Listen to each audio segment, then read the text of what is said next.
আসসালামু আলাইকুম এভরিওয়ান, আপনারা সবাই কেমন আছেন? আশা করছি ভালো। আলহামদুলিল্লাহ, আমরাও ভালো আছি, সুস্থ আছি। আমি সঞ্জিতা, আর আপনারা দেখছেন এসবি সঞ্জিতাস ব্লগ চ্যানেল। আর আমার এই ছোট্ট চ্যানেলটাতে আপনাদের সবাইকে স্বাগত জানিয়ে শুরু করছি আমার নতুন আরও একটি ভিডিও। আশা করছি আপনাদের সবার কাছে ভালো লাগবে। আর ভিডিও শুরুতে প্লিজ একটা লাইক দিয়ে নেবেন, তাহলে আমার ভিডিওটা আরও অনেকের কাছে পৌঁছে যাবে। আর আজকের ভিডিওর থাম্বনেল বা টাইটেল দেখে নিশ্চয়ই বুঝতে পেরেছেন যে আজকের ভিডিওটাতে আমি অনেকটা রান্না করেছি। আর হঠাৎ করে এত রান্না কার জন্যই বা করলাম। আর এখানে কিন্তু বেশিরভাগই সবজি টাইপের খাবার রান্না করছিলাম। আসলে গ্রাম থেকে কিছুদিন আগে আমার ছোট মামি এসেছিল, সেই সাথে তার মা এবং তার ভাই এসেছিল। এই আসার কারণটা হচ্ছে গিয়ে আমার মামি প্রেগনেন্ট ছিল, তো তাকে গ্রামের এলাকার ডাক্তার দেখিয়েছিল। তারা বলেছিল যে সিজারের ব্যবস্থা করতে হবে, তো সেই জন্যই মূলত ঢাকায় নিয়ে আসা হয়েছে। তবে এখানকার ডাক্তাররা দেখে তারপরে বলেছে যে 24 তারিখের ডেট দিয়েছিল, আগের মাসের এপ্রিল মাসের 24 তারিখের ডেট দিয়েছিল সবাই। তো সেজন্য এখানকার ডাক্তার বলেছিল যে 24 তারিখ পর্যন্ত ওয়েট করতে, সবটা দেখে। তারপরে সেই ওয়েট করতে করতে 24 তারিখ যাওয়ার পর 25 তারিখে রাত 10:30টার সময় লিভার পেন ওঠে। তো তখন এলাকারই ডাক্তারের কাছে নিয়ে যাওয়া হয়েছিল, অত ভালো ডাক্তারের কাছে নেওয়ার কোনো সুযোগই হয়নি। তারপরে কোনো রকম নর্মালি ডেলিভারিটা হয়ে গেছে আলহামদুলিল্লাহ। আর আমার মামাতো ভাই হয়েছে। প্রথমে আমার মামাতো একটা বোন ছিল, ও এখনও খুবই ছোট, তো তারপরে একটা ছোট ভাই, সবটা সুন্দরভাবেই মিলিয়ে গেছে। তো যাই হোক, এক ভাই এক বোন, তো আমরা এতে অনেকটাই খুশি ছিলাম। তো পরিবারের ছোট সদস্য আসলে কেই বা খুশি না হয় বলেন। তো এখন যেহেতু মামি একটু অসুস্থ, সেই জন্যই আর কি মূলত এরকম একটু সবজি টাইপের খাবারগুলো ভালো হয় রান্না করলে। আর আম্মুর কথা হচ্ছে গিয়ে এটা নাকি 7 দিনের আগে করতে হয়, যে একসাথে অনেক ধরনের খাবার রান্না করে তারপরে খাওয়াতে হয়। তো সেই জন্যই আর কি রান্নাগুলো করে নিচ্ছিলাম। আসলে আমার আম্মুর মতে তারা এটা বিশ্বাস করে যে অনেক সময় দেখা যায় অনেক বাচ্চারা অনেকের বাসায় গেলে খেতে পারে না খাবার, সেটা নাকি তাদের পরে অনেক সময় পেটে সমস্যা হয়। তো এইভাবে খেলে নাকি কোনো সমস্যা হয় না। মূলত এটার নিয়মটা নাকি এরকম যে প্রতিবেশীরা বা আত্মীয় স্বজনেরাই এই খাবারটা রান্না করে তারপরে এটা খাওয়াতে হয়। তবে আমাদের এখানে যেহেতু তেমন কেউ নেই যারা রান্না করে এনে খাওয়াবে, তো সেজন্য আমরা নিজেরাই করে নিচ্ছিলাম। আর এর মধ্যেই দেখতে পাচ্ছেন যে মিষ্টি কুমড়া রান্না করে নিয়েছি, সেই সাথে হচ্ছে গিয়ে লাউ 2 চুলায় 2টা দিয়ে তারপর রান্না করে নিয়েছি। এবার হচ্ছে গিয়ে সেগুলোকে তুলে বেড়ে নিচ্ছি সুন্দর করে। আজকে সবজির সাথে মুরগিও রান্না করা হবে, তো সেজন্য মুরগি কেটে তারপরে এবার ছেঁকে নিচ্ছি, যেটুকু অংশ ছেঁকে নিতে হয় আর কি, তারপরে ধুয়ে নিব।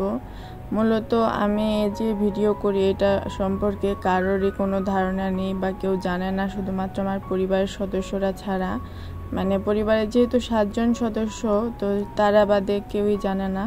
তো মামিরা যে এসেছে সেই ভিডিওটা চাইছিলাম করব, কিন্তু তারা সেটাকে কিভাবে নেবে সেটা তো আমি জানি না। তো সেই জন্যই আর কি ভিডিও করা হয়নি, আর আপনাদের সঙ্গে শেয়ার করাও হয়নি। মূলত এই দিনও আমি ভিডিও করতে চাইছিলাম না, তবে তারপরে একটু সংকোচ বোধটাকে একটু দূরে সরিয়ে দিয়ে তারপরে ভিডিও করছিলাম আর কি। তারপরেও কেমন জানি লাগছিল। এর মধ্যে মুরগিটাকে ভালো করে ছেঁকে তারপরে ভালো করে ধুয়ে নিয়েছি। আর হচ্ছে কি এবার রান্না করে নেব। এখন আপনারা ভাবতে পারেন যে এতগুলো রান্না একা হাতে কিভাবে করছি। এখানে শুধু আমি রান্নাগুলোই করে নিচ্ছি, অন্যদিকে কিন্তু আম্মু সেই সাথে নানু আমার মামির মা, তারা কিন্তু কেটে বেছে তারপরে ধুয়ে দিচ্ছিল, আর আমি এইদিকে রান্না বসিয়ে দিচ্ছিলাম। অনেকেই হয়তোবা ভিডিওটার শুরুতেই দেখতে পেয়েছেন যে অর্ধেকটা রান্না করা হয়ে গেছে। ওই সময় আমি মূলত ভিডিও করতে শুরু করেছি। ওই সংকোচ বোধটাই কাজ করছিল যে কিভাবে নিবে বা কি। তো সেজন্য করব কি করব না করতে করতে ভিডিওটা করেছি। তবে এখন মানিয়ে নিতে চেষ্টা করছি, কারণ এটা না করলে তো আর এই ইউটিউব জার্নিটা চালিয়ে যাওয়া সম্ভব হবে না। আর এর মধ্যে আমি এখানে হচ্ছে গিয়ে কলমি শাক ভাজি করে নিচ্ছি। আজকে মূলত 3 ধরনের শাক রান্না করা হচ্ছে, যেহেতু বলেছি যে কয়েক ধরনের খাবার একসাথে খেলে ভালো হয়। আর মূলত যেহেতু বাবুকে ব্রেস্ট ফিডিং করানো হয় সেজন্যই আর কি বিভিন্ন ধরনের শাক খেলে নাকি সেক্ষেত্রে অনেক ভালো হয় বাচ্চার জন্য, আর সেই সাথে মায়ের জন্য তো বটে। তবে ব্রেস্ট ফিডিংয়ের ব্যাপারটা কিভাবে বলতে হয় সেটা তো আমি জানি না, তবে যেভাবে আমি বুঝতে পেরেছি বা জানি সেই হিসাবে আর কি বললাম। তো সেই জন্যই আর কি শাকের ব্যবস্থা করা হয়েছে বেশি করে। আর এখানে কিন্তু রান্নার পদ বেশি হলেও পরিমাণে কিন্তু খুব অল্প অল্প করেই রান্না করা হচ্ছে, কারণ এই গরমে বারবার রান্নাঘরে গিয়ে রান্না করাটা একদমই ঝামেলার বিষয় হয়ে যায় সেজন্য। আর তাছাড়া মামি যেহেতু অসুস্থ সেজন্য তাকেও তো একটু সময় দিতে হবে, সেই সাথে বাবুও তো আছে। আর আজকের রান্নাটা হয়তো বা দেখতে অত সুন্দর হচ্ছে না, কারণ যেহেতু তেল মশলা একটু কম করে দিয়েছি সেই জন্যই আর কি। কারণ এখন যেহেতু মামি একটু অসুস্থ আর তার জন্যই মূলত রান্নাগুলো একটু স্পেশাল করে করা হচ্ছে, তো সেই জন্যই অল্প মশলা অল্প ঝাল তেল দিয়ে একটু রান্নাগুলো করে নিচ্ছিলাম। আর এই পর্যন্ত যারা আমার ভিডিওটা দেখছেন বা দেখেছেন তো তাদের কাছে একটা রিকোয়েস্ট করে নিচ্ছি, আর সেটা হচ্ছে গিয়ে যদি আমার ভিডিওটা ভালো লেগে থাকে তাহলে প্লিজ একটা লাইক দিয়ে নেবেন, কমেন্ট করে আপনাদের মূল্যবান মতামত আমাকে জানাতে পারেন। সেই সাথে এই ধরনের ভিডিও আরও পেতে চাইলে আমার চ্যানেলটিকে সাবস্ক্রাইব করে পাশে থাকা বেল বাটনটি বাজিয়ে অল অপশনটিকে প্রেস করে দিতে পারেন। আর তাহলে আমি ভিডিও ছাড়া মাত্রই আপনাদের কাছে সব ভিডিও সকল নোটিফিকেশন চলে যাবে। আর আপনারা চাইলে আমার এই ভিডিওগুলো আপনার পরিবারের সদস্যদের সাথে শেয়ার করতে পারেন। আর অলরেডি যারা এই কাজগুলো করে ফেলেছেন তাদের সবাইকে জানাই অসংখ্য ধন্যবাদ। আর এরই মধ্যে মুরগিটা রান্না করা হয়ে গেছে, সেজন্য জিরা গুঁড়া দিয়ে তারপরে তুলে নিয়েছি। আর এদিকে অন্য চুলায় আমি পাট শাক ভাজি করে নিয়েছি।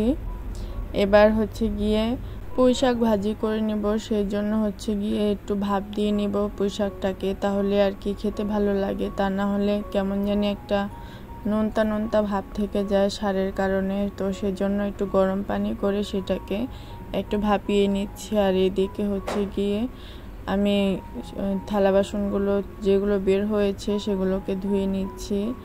আসলে ওই দিন একটু রান্নাগুলো করতেও একটু দেরি হয়ে গিয়েছিল, কারণ হচ্ছে গিয়ে এমনিতে আমি স্লোলি কাজ করি, সেই সাথে হচ্ছে গিয়ে ভিডিও করে নিচ্ছিলাম, তো সেজন্য অনেকটা লেট হয়ে গিয়েছিল।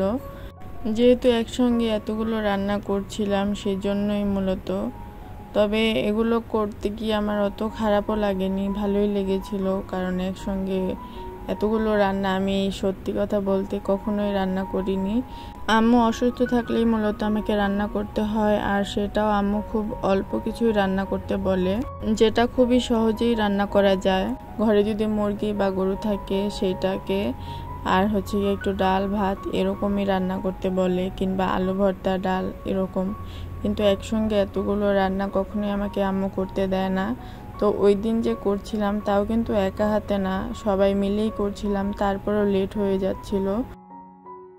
তো যাই হোক, এরই মধ্যে শাকটা ভাপিয়ে নেওয়া হয়ে গেছে। এবার এটাকে পানি ঝরিয়ে নিচ্ছি, সেই সাথে একটু হালকা যেন পানিটা গরম ভাবটা চলে যায় সেজন্য একটু পানি দিয়ে ভালো করে ধুয়ে নিচ্ছিলাম।